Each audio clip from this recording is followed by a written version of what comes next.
गंवार बहू की मॉडर्न पड़ोसन।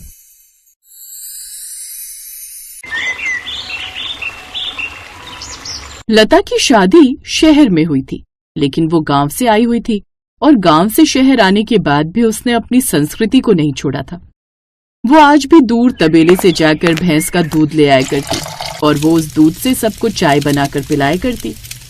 एक दिन उसने सब लोगों के लिए मक्खन वाले पराठे और चाय बनाकर रखी हुई थी। तभी उसका देवर बैग लेकर ऑफिस के लिए निकलने लगता है, जिसे देखकर लता ने कहा, क्या बात है देवर जी, आज तो बड़ी रफ्तार से घर से निकल रहे हो, कहीं बहुत अर्जेंट मीटिंग है क्या आपकी? हाँ भाभी, आज ऑफिस के अंदर एक मीटिंग होने वाली है और मुझे समय से पहुंचना है। कोई बात नहीं, मैंने चाय पराठे बनाए हैं, ये थोड़ा सा खाकर चले जाओ, घर से भूखे पेट नहीं जाते। भाभी, अब सुबह सुबह इतना तेल वाला खाना बनाकर रख देती हो जैसे कि हम किसी गांव में रह रहे हो। मैं इतना ऑयली खाना नहीं खा सकता, आप अपना खाना खुद खाओ। देवर जी, ऐसा नहीं कहते, हमेशा पेट भरकर खाना खाना चाहिए और कभी भी खाने का अनादर नहीं करना चाहिए। ये खाना आपके बाहर के पिज्जा पास्ता से तो कम ही खतरनाक है। भाभी, आपको तो कुछ भी समझाना बेकार है, आप तो जब देखो गवारों वाली बात करती हो, इसीलिए मैं आपसे बात ही नहीं करता।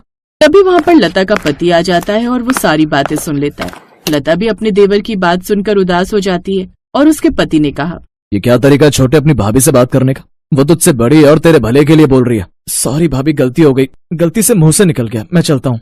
कोई बात नहीं देवर जी, आप मेरे बेटे जैसे ही तो हैं, आप आराम से जाइए, कल से मैं आपके लिए कुछ हेल्दी बना दिया करूंगी। अब लता का देवर वहाँ से चला जाता है, जिसके बाद अर्पित ने लता पर गुस्सा करते हुए कहा, लता, तुमने इसे बहुत ज्यादा बिगाड़ा हुआ है, अगर इसे तुम थोड़ा सा समझा कर रखती तो उसका ये हाल नहीं होता। अब देखो कितनी जिद करता है और बेकार की बहस भी करने लगा है तुमसे, कितनी बदतमीजी करता है, ठीक नहीं है। जाने दीजिए ना। अब थोड़ी देर में लता के सास ससुर भी आ जाते हैं और लता सबको खाना परोस देती है और वही लता का देवर बाइक लेकर अपने पीछे वाली गली में जाता है और तभी वहाँ पर शिवानी आती है और उसकी बाइक पर शॉर्ट ड्रेस में बैठ जाती है। क्या बात है, आज तो मेरा हीरो मेरे बुलाने पर जल्दी आ गया। जल्दी भी आया और डांट खाकर भी आया। भाभी नाश्ते की बोल रही थी, लेकिन अगर मैं नाश्ता करने बैठ जाता तो मैं तुम्हें पिक करने नहीं आ पाता, पर आज तो तुम्हें कॉलेज टाइम से जाना है ना, इसलिए बहाना बनाकर जल्दी जल्दी आना पड़ा। कितना प्यार करते हो तुम मुझसे, मैं भी तुमसे बहुत प्यार करती हूँ। बस मेरा कॉलेज पूरा हो जाए, उसके बाद तुम अपने घर पर शादी की बात कर लेना। कर तो लूंगा, लेकिन मुझे ये नहीं पता कि घर वाले शादी के लिए मानेंगे या नहीं, क्योंकि भाभी गांव से है। भले ही वो गवार है लेकिन बहुत समझदार है, पूरे घर को उन्होंने बहुत अच्छे से संभाला हुआ है। हो सकता है माँ भाभी जैसी ही दूसरी बहू लाने के बारे में सोच रही हो। बस बहुत हो गया, तुम जानते हो कि मैं तुमसे बहुत ज्यादा प्यार करती हूँ, तुम्हें किसी भी तरह अपने घर वालों को शादी के लिए मनाना ही होगा, बस बात खत्म। अब लता के देवर के कंधों पर बहुत बड़ी जिम्मेदारी आ जाती है। उसे किसी भी तरह अपने परिवार वालों को ये समझाना था कि उसकी भाभी गवार है और उसे किसी मॉडर्न पत्नी की जरूरत है। एक दिन सभी बैठकर बातें कर रहे थे, तभी लता के देवर ने कहा, माँ, मैं सोच रहा हूँ कि अब मैं भी शादी कर ही लेता हूँ। घर में एक बहू आ जाएगी तो भाभी के भी घर के कामों में हाथ बटा देगी। देवर जी, ये बात तो आपने बहुत अच्छी कही है, और वैसे भी मेरी चाची की लड़की है और उसको तो खेती का काम भी आता है। मैं उससे आपकी शादी की बात चलाऊं? आपने उसे मेरी शादी में देखा होगा। भाभी, आप कैसी बातें कर रही हैं? घर में गवार भाभी आ गई है, अब क्या दूसरी भी गांव से उठा लाएंगे? इससे तो ये घर कम और खेती या तबेला ज्यादा लगेगा। ये क्या तरीका है बेटा अपनी भाभी से बात करने का? तुम इतने बदतमीज कैसे हो गए हो? माँ, भैया तो बहुत सीधे थे, उन्हें अरेंज मैरिज करनी थी। भाभी सुंदर है, काफी है, और उन्होंने भाभी से शादी कर ली। मुझे इसमें एतराज नहीं है, लेकिन मैं तो चाहता हूँ कि हमारे घर में कोई मॉडर्न लड़की आए। अच्छा बेटा, तो कैसी मॉडर्न लड़की चाहिए तुझे? अब उस लड़की के बारे में बता जैसी चाहिए तुझे। अरे अपनी पड़ोसन शिवानी को देख लो, कितनी मॉडर्न है, कितनी स्टाइलिश है, पढ़ी लिखी भी बहुत है। जरूरत पड़े तो कल को जॉब भी कर सकती है और उसका कॉलेज भी खत्म हो गया है। नहीं नहीं, उस जैसी लड़की को मैं अपने घर की बहू नहीं बनाऊंगी। उसके कपड़े पहनने का तरीका देखा है, जब तक उसे गली के 5 लोग घूर कर ना देख ले तब तक उसे चैन नहीं आता है। मुझे अपने घर के लिए बहू चाहिए, न कि कोई नुमाइश का नमूना। सास ही बोलकर वहाँ से चली जाती है और लता के देवर का मुंह उतर जाता है। लता उसका उतरा हुआ चेहरा देखकर समझ जाती है कि देवर और शिवानी के बीच कोई तो रिश्ता है। अगले दिन जब उसका देवर काम पर गया हुआ था तो लता ने अपने घर वालों से बात की, माँ जी, जब चाय ज्यादा गर्म होती है तो उसे फूंक मारकर ठंडा किया जाता है ताकि मुंह न जल जाए। बर्फ को भी ज्यादा देर हाथ पर रखो तो हाथ सुन्न हो जाता है। इसी तरह के रिश्ते होते हैं। आप अपने घर में एक गवार बहू ले आई तो आपको एक मॉडर्न बहू भी लानी चाहिए। हमारी पड़ोसन शिवानी इतनी बुरी भी नहीं है, वो जो भी पहनती है ये उसकी सोच है। क्या बात है लता, तुम उस पड़ोसन की इतनी तरफदारी क्यों कर रही हो? क्योंकि मेरे देवर जी उसे बहुत पसंद करते हैं और मैं उनके दिल के जज्बातों की कदर करती हूँ। मैं नहीं चाहती कि हमारी सोच की वजह से वो अपनी सोच बदले या अपनी पसंद को बदले। बहू, ये तो तूने बिल्कुल ठीक कहा। मैंने तो कभी सोचा ही नहीं कि वो पड़ोसन शिवानी की इतनी तारीफ क्यों कर रहा था। अब समझ में आया कि मामला क्या है। अब जैसे ही लता का देवर शाम को घर आता है तो पूरा परिवार उसे घेर कर बैठ जाता है। थोड़ी देर में वहाँ पर शिवानी का परिवार भी शिवानी के साथ आ जाता है। लता का देवर ये देखकर घबरा जाता है। तभी लता ने कहा, देवर जी, आपको क्या लगा था आप पड़ोस के पड़ोस में इतनी बड़ी खिचड़ी पकाएंगे और हमें पता नहीं चलेगा? मैं गांव की गवार जरूर हूँ लेकिन बहुत होशियार हूँ। उड़ती चिड़िया के पर गिन लेती हूँ। देखा, आपके भी गिनी लिए ना। मेरी आंखों से कुछ नहीं बच सकता। मैं इस घर के लोगों की रग रग से वाकिफ हूँ। देवर ये बात सुनकर शर्मा जाता है और वो अपनी भाभी से अब तक जितनी बार भी उसने उसे गवार बोला या उसका दिल दुखाया, उसके लिए वो माफी मांगता है। लता बहुत अच्छी थी, इसलिए वो उसे माफ कर देती है। और इस तरह घर में गवार बहू होती है तो वहीं उसकी पड़ोसी जो कि मॉडर्न थी, वो लड़की भी अब घर में बहू बनकर आ जाती है। और धीरे धीरे मॉडर्न बहू भी घर की सारी संस्कृति को अपना लेती है। और जब कभी कभी जरूरत होती है और बाहर जाना होता तो ही वो शॉर्ट ड्रेस पहना करती।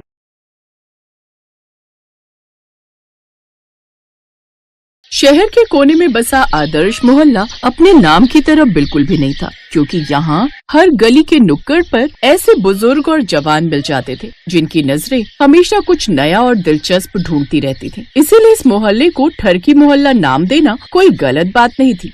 इसी मोहल्ले में रहने वाली सरला जी के बेटे नवीन की हाल ही में जिस लड़की से शादी हुई थी वो बहुत मॉडर्न थी। नाम था श्रेया।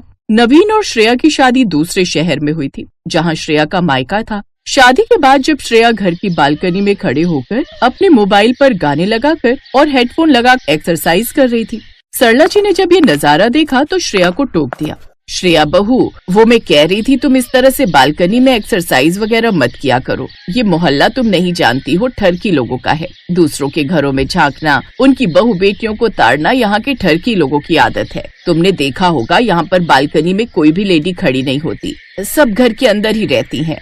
पर मैं अंदर नहीं रह सकती ना मम्मी जी, मुझे कॉलोनी और सोसाइटी में रहने की आदत है। मैं हमेशा से ऐसे ही एक्सरसाइज करती हूँ। प्लीज, मैं किसी के लिए अपने आप को बदल नहीं सकती। मैं जैसी हूँ वैसी ही रहूंगी। आप मुझे आज के बाद टोकना मत। जिसको मुझे देखना है देखता रहे। मैं वैसी ही रहूंगी जैसे हमेशा से रहती आई हूँ। सॉरी। और फिर श्रेया बालकनी से कमरे में चली गई। नवीन अब तक नहा धोकर रेडी हो चुका था।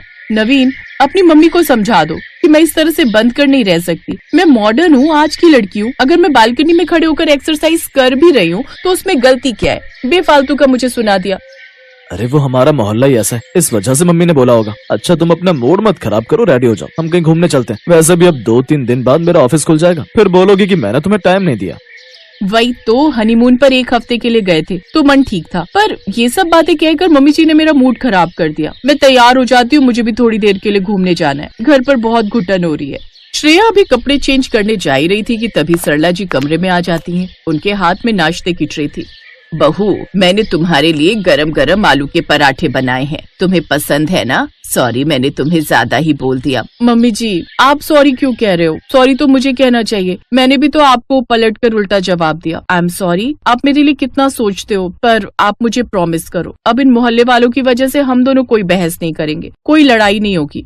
प्रॉमिस। अब हम दोनों सास बहू कभी नहीं लड़ेंगे। जिसको जो कहना है कहता रहे, मेरी बहू लाखों में एक है। अब श्रेया की सास ने उसे कुछ भी कहना बंद कर दिया, क्योंकि वो जानती थी कि जमाना बदल रहा है और आजकल की बहुएं इस तरह से घर में कैद होकर नहीं रह सकती। श्रेया नेचर की बहुत अच्छी थी, सरला जी की बहुत रिस्पेक्ट करती थी, इसलिए सरला जी ने अपनी बहू के साथ अपने रिश्ते में कोई कड़वाहट नहीं आने दी। पर ठरकी मोहल्ले के कुछ आदमियों की आदतें कहाँ सुधरने वाली थी। वो तो बस इसी फिराक में रहते थे कि कब श्रेया घर के दरवाजे से बाहर निकले और कब वो उसे घूर घूर कर देखे और गंदे गंदे कमेंट्स करे। ऐसे ही एक शाम जब श्रेया मार्केट के लिए निकली तो पान की दुकान पर खड़े ठरकी लड़के कमेंट करने लगे, अकेले न बाजार जाया करो, नजर लग जाएगी, हमें भी साथ ले जाया करो। अरे भाई, मार्केट में आजकल ब्लू जीन्स बड़ी चल रही है, मैं भी सोच रहा हूँ ब्लू जीन्स ले लूं, मैचिंग मैचिंग। श्रेया लड़कों को कुछ नहीं बोली, वो चुपचाप मार्केट चली गई। अक्सर ऐसे ही घटिया कमेंट्स उसे सुनने को मिलते थे, पर वो एक कान से सुनती और दूसरे से निकाल देती। पर नवीन सब कुछ समझ रहा था। मम्मी, वो जो मॉडल कॉलोनी में नई सोसाइटी बन रही है, मैं सोच रहा हूँ वहीं एक फ्लैट ले लेते हैं। यहाँ रहना अब ठीक नहीं, पता नहीं अब मन नहीं करता, यहाँ का माहौल बहुत खराब हो गया है। सोसाइटी में? ठीक है बेटा, जैसी तुम्हारी मर्जी। श्रेया ने देखा सोसाइटी का नाम सुनकर उसकी सास थोड़ी उदास हो गई। श्रेया जानती थी कि उसकी सास सरला जी को इस घर से बहुत प्यार है, और हो भी क्यों ना, जिस घर में सालों बिता दिए उस घर को छोड़ने का किसका मन करता है। मोहल्ले में रहने की आदत होती है, इसलिए कुछ लोग सोसाइटी में रहने से घबराते हैं, जैसे सरला जी को थी। उन्हें सोसाइटी में रहना पसंद नहीं था, उन्हें तो अपना ये छोटा सा मोहल्ला बहुत पसंद था, क्योंकि इसी घर में तो उनकी शादी हुई थी, यहीं उनकी डोली आई थी, और उम्र के आखिरी पड़ाव पर इस घर को छोड़ना उनके लिए बहुत दुखदायी था। कमी घर में नहीं थी, कमी मोहल्ले में थी, वहाँ के लोग आगे बढ़ना ही नहीं चाहते थे। श्रेया ने नवीन को समझाया कि वो मोहल्ले में ही रहना चाहती है, इसलिए वो सोसाइटी में रहने की बात अभी मन से निकाल दे। नवीन कुछ दिनों के लिए ऑफिस के काम से बाहर गया हुआ था। रात के 3 बजे सामने के घर में रहने वाले मिश्रा जी की बहू के रोने की आवाज ने पूरे मोहल्ले को जगा दिया। मोहल्ले के सब लोग इकट्ठे हो गए और बातें करने लगे। श्रेया और उसकी सास भी आवाज सुनकर बालकनी में आ गए। अरे क्या हुआ भाई, ये मिश्रा जी के घर से रोने की आवाज क्यों आ रही है? मोहित की तबीयत बहुत खराब हो गई है, बेहोश है, कोई हरकत नहीं कर रहा। अब अनिल अंकल तो है नहीं, वो तो बाहर रहते हैं। 2-3 दिन से बीमार था यार अपना दोस्त, लगता है तबीयत ज्यादा खराब हो गई है, अस्पताल ले जाने वाले हैं। अरे राहुल बेटा, कहीं कोई ऑटो या कैब मिले तो बुला ला, तेरे दोस्त मोहित की तबीयत बहुत खराब हो गई है। अंकल जी, इतनी रात में ऑटो नहीं मिलेगा, यहाँ कहीं किसी के पास कार हो तो आप जल्दी अस्पताल जा सकते हो। मेहता अंकल, आप अपनी कार दे दो इनको। पर चलाएगा कौन? हम में से तो किसी को भी कार चलाना नहीं आती। कार सुनील ले गया है, बहू की रिश्तेदारी में शादी है, और मैं भी अब कार नहीं चला पाता। रात के अंधेरे में मुझे तो दिखाई ही नहीं देता। जल्दबाजी में कहीं कोई इंतजाम नहीं हो रहा था। श्रेया को याद आया कि नवीन तो कार ले ही नहीं गया। श्रेया ने तुरंत गाड़ी की चाबी उठाई और अपनी सास से बोली, मम्मी जी आप कुंडी लगा लो, मैं मोहित को अस्पताल ले जा रही हूँ। ठीक है बहू, ध्यान से जाना। नवीन की कार घर के नीचे ही खड़ी रहती थी। श्रेया ने बिना देर किए मिश्रा जी को उनके पोते मोहित के साथ कार में बैठने को कहा। ये वही मोहित था जो रोजाना श्रेया पर गंदे कमेंट्स करता था। कुछ ही देर बाद मिश्रा जी और उनके परिवार के लोग श्रेया की कार में मोहित को लेकर अस्पताल पहुंचते हैं। समय पर मोहित का इलाज हो जाता है और मोहित ठीक हो जाता है। आदर्श मोहल्ले के सब लोग श्रेया की बहुत तारीफ करते हैं, और इस तारीफ में मोहल्ले के ठरकी लोग भी शामिल थे। जो ठरकी मोहल्ले वाले कल तक श्रेया के लिए बुरे कमेंट करते थे, आज वही ठरकी लोग उसका पूरा सम्मान कर रहे थे। मोहित और बाकी सभी लड़के भी श्रेया को सॉरी बोलते हैं। सब जानते थे अगर श्रेया न होती तो मोहित की जान बचाना मुश्किल था। आदर्श मोहल्ले ने अपने नाम के आगे से ठरकी मोहल्ले का टैग हटा दिया। अब सब लोगों के व्यवहार में भी सुधार हुआ और ठरकी मोहल्ला फिर से आदर्श मोहल्ला बन गया।